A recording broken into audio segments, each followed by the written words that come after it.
దేవునికి ఇచ్చేవారు నమ్మకంగా ఇవ్వాలి. 7 రకాల ఇచ్చుటలు ఉంటాయి. ఎన్ని రకాలు ఇచ్చుటలు?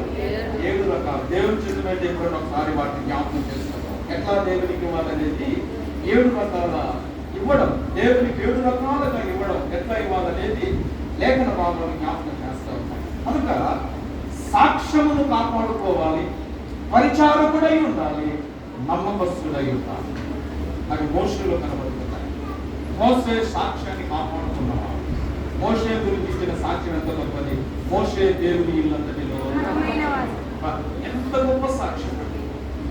దేవుని ఇల్లంతటిలో, దేవుడు మోషేకు అప్పగించిన బాధ్యత అంతటిలో, దేవుడు మోషేకు ఇచ్చిన దానంతటిలో అతడు నమ్మకముగా ఉన్నాడు. నమ్మకమైన పరిచయం చేశాడు, సాక్ష్యాన్ని కాపాడుకున్నాడు, నమ్మకంగా పట్టుకాడు.